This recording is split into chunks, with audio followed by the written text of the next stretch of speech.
भारतीय मंदिर पूजा या प्रार्थना का स्थान नहीं है। क्या आप ये जानते हैं? ये पूजा या प्रार्थना का स्थान नहीं है। आज चूंकि आप नहीं जानते कि और क्या करें, तो आप जाकर वही कर रहे हैं जो हर कोई करता है। Nobody ever leads a prayer in the Indian temple.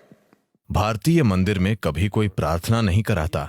एक पूरा विज्ञान है। मंदिर बनाने का एक पूरा विज्ञान है। इसे आगम शास्त्र कहते हैं। अगर मूर्ति का रूप और आकार, मूर्ति की मुद्राएं, प्राण प्रतिष्ठा करने के लिए इस्तेमाल में लाए गए मंत्र, गर्भगृह का रूप और आकार, बाहरी परिक्रमा, ये सभी चीजें, ये 5 मूल तत्व हैं।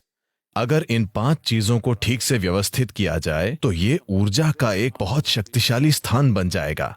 तो इस परंपरा में आपको बताया जाता है कि हर दिन सुबह, इससे पहले कि आप काम या कहीं भी जाएं, आपको सबसे पहले नहाना चाहिए, फिर जाकर कुछ समय मंदिर में बैठना चाहिए और तब दुनिया में चीजें करनी चाहिए। ये एक सार्वजनिक बैटरी चार्जिंग स्थान की तरह है।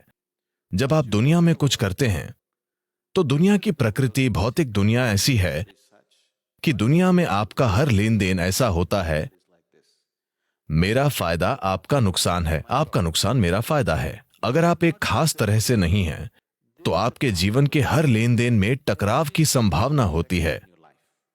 क्या ऐसा नहीं है? हाँ, हर एक शब्द जो आप बोलते हैं, हर छोटी चीज जो आप लेते देते हैं, हर जगह आप किसी के साथ लड़ सकते हैं, क्योंकि हर चीज में यह ऐसा ही है। अगर आपको किसी को कुछ प्राप्त करना है तो किसी को कुछ खोना होगा। यही भौतिक अस्तित्व की प्रकृति है। जब ऐसी बात है तो जब तक आप भीतर एक खास तरह से नहीं हो, जब तक आपने अपने भीतर कुछ कीमती नहीं पाया हो, आप हर मौके पर लड़ेंगे। लोगों को सड़कों पर गाड़ी चलाते हुए देखिए, वे सभी कगार पर होते हैं। छोटी सी बात पर वे एक दूसरे पर झपटने को आमदा हो जाएंगे, है कि नहीं? सड़क आपकी संपत्ति नहीं है। अगर आप बस अपनी लेन से दूसरे की लेन में जाते हैं या वो आपकी लेन में आता है या कुछ होता है, मैंने लोगों को पूरी तरह भड़कते हुए देखा है। और क्या आप ऐसा देखते हैं? अगर आप अपने भीतर एक खास तरह से न हो तो हर लेन देन एक टकराव होता है। तो हर दिन आप मंदिर जाते हैं, अपनी बैटरी चार्ज करते हैं और फिर बाहर जाते हैं ताकि आप दिन को आसानी से गुजार कर वापस आएं।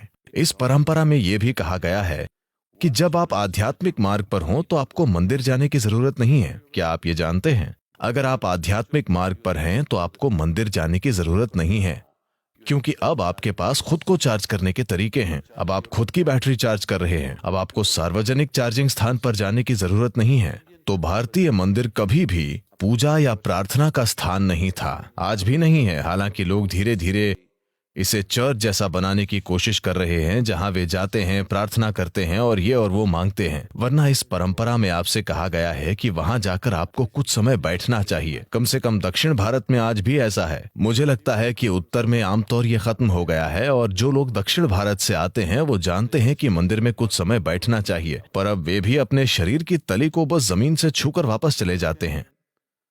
ऐसे जीवंत मंदिर मौजूद हैं जो बहुत ही शक्तिशाली हैं। उन्होंने आपको ध्यान लिंग मंदिर के बारे में कुछ दिया है? इस मंदिर में कोई रीति रिवाज नहीं होता, कोई पूजा नहीं होती, कोई प्रार्थना नहीं होती, कोई चढ़ावा नहीं चढ़ता। यहाँ हमेशा बिल्कुल मौन रहता है। आप आकर वहां बैठिए। जो इंसान ध्यान के बारे में कुछ भी नहीं जानता, वो भी बिना किसी निर्देश के वहां बैठकर ध्यान मग्न हो जाएगा। वो ऊर्जा ही वैसी है। अगर आप थोड़े संवेदनशील हैं तो ये आपको रीढ़ की जड़ से हिला देगा। ये इतना शक्तिशाली है, आप पर इसका असर इतना विशाल होता है।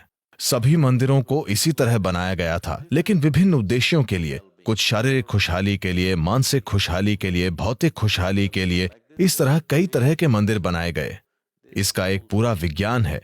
दुर्भाग्य से इसके रखरखाव की जानकारी न होने के कारण हमने बहुत सारे मंदिर खत्म कर दिए हैं। हमने उन्हें खत्म कर दिया है और आज हम मंदिरों को शॉपिंग कॉम्प्लेक्स की तरह बना रहे हैं, शायद उसी उद्देश्य के लिए, या वे एक सामाजिक स्थान की तरह हैं। मंदिर एक तरह से क्लब ज्यादा बन गए हैं।